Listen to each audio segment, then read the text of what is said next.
opina de ustedes. Y lo peor de todo era que la opinión que Dios tenía del pueblo era que el pueblo era la prostituta. ¿Sí?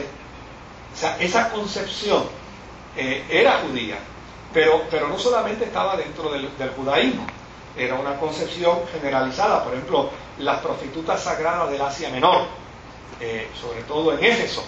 Fíjense que en Éfeso estaba lo que se considera uno de los templos más suntuosos y más hermosos que jamás haya existido. De hecho, se consideraba una de las 7 maravillas del mundo antiguo, el templo de la diosa Afrodita.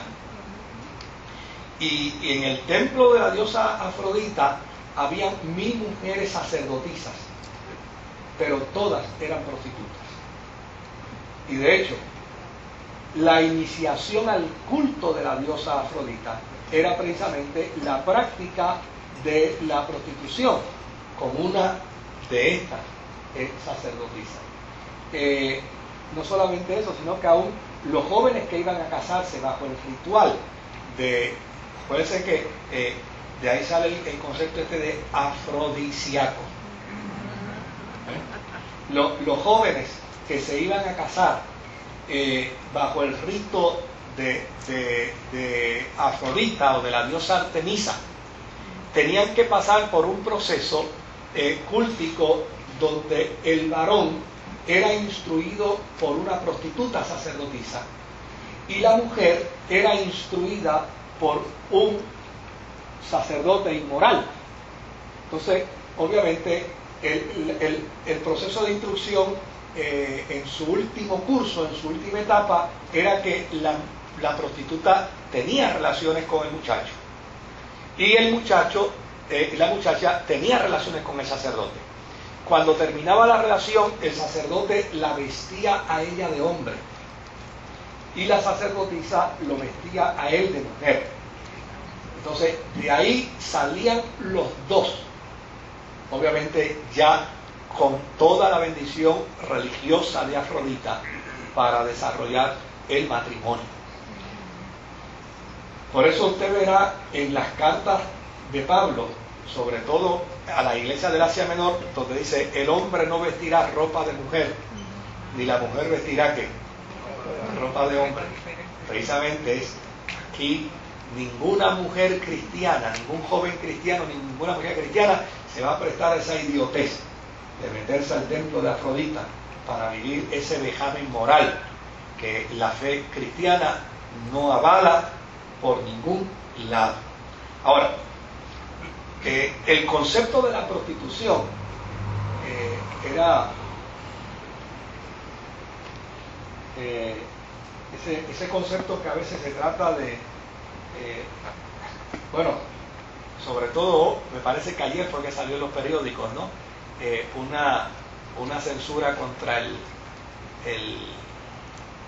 Contralor de Puerto Rico, porque él hizo un señalamiento donde dice que es inmoral, y yo considero que es inmoral, a mí no, con todo honradez, o sea, que él sea del Opus Dei, yo considero que lo que él está diciendo es muy correcto, porque yo soy cristiano, y él dijo que era inmoral que en arte se usan fondos públicos, los fondos que usted y yo ponemos con nuestro dinero, con nuestras planillas, para que entonces se celebren actos que son considerados por una parte, por una porción de la sociedad puertorriqueña que aporta esos fondos como elementos, obviamente, de pornografía.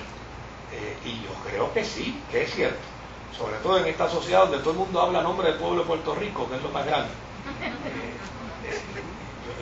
Yo me echo a reír cada vez que escucho un político, dice, el pueblo de Puerto Rico está indignado. Y digo, ¿y dónde él saca eso?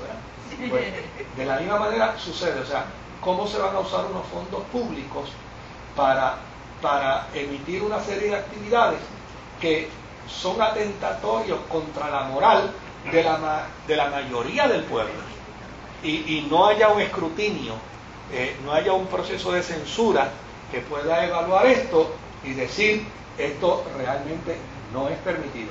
Claro, los argumentos que utilizaron las personas que hablaron en el periódico ayer fueron argumentos que usted los escucha y dice, Dios mío, estos tipos están amolados hasta el cabo, ¿no?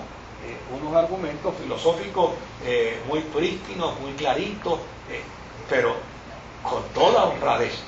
O sea, el adorno de las palabras no necesariamente hacen hermosos los hechos.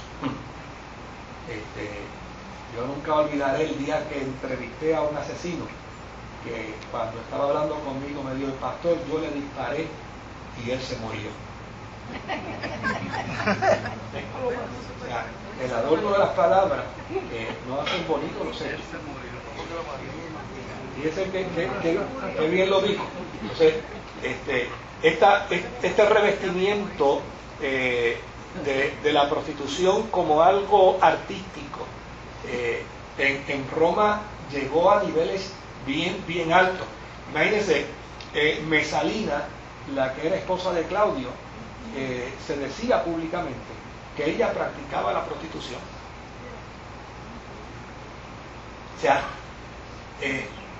Roma era una ciudad donde la inmoralidad sexual estaba no solamente en la conducta del individuo, sino que estaba en la conducta de toda la estrata social, incluyendo la religiosa, donde ellos fueron los que patrocinaron el concepto de la prostitución, porque había que decir César es el Quirios para después seguir practicando cualquier tipo de religión. En el verso 6 dice, vi a la mujer ebria de la sangre de los santos y de la sangre de los mártires de Jesús. Cuando la vi, quedé asombrado con grande asombro. Por eso, es interesante. Ahora, vamos al verso 7 hasta el 11. Ay, sí, a mí me llega el tiempo hoy. El ángel me dijo, ¿por qué te asombras? Yo te diré el misterio de la mujer y de la bestia que la lleva, la cual tiene 7 cabezas y 10 cuernos. La bestia que has visto era y no es, y está para subir del abismo e ir a la perdición. Los habitantes de la tierra, aquellos cuyos nombres no están escritos en el libro de la vida desde la fundación del mundo, se asombrarán viendo la bestia que era y no es, y será esto para la mente que tenga sabiduría. Las 7 cabezas son 7 montes sobre los cuales se sienta la mujer, y son 7 reyes. 5 de ellos han caído, uno es y el otro aún no ha venido, y cuando venga deberá durar breve tiempo.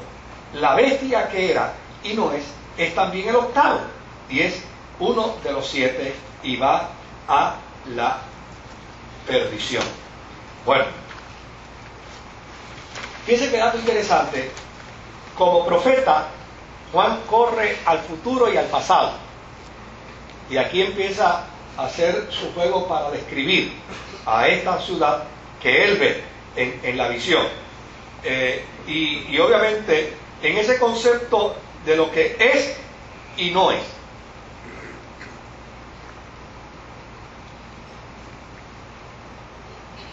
Por ejemplo, déjenme ver si encuentro por aquí un datito que ya yo lo compartí con ustedes.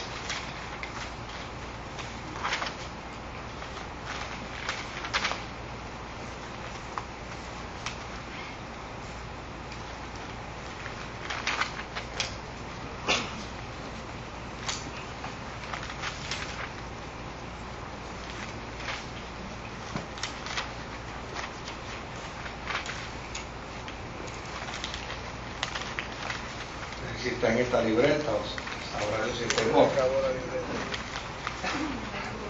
No, aquí no está. Bueno, pero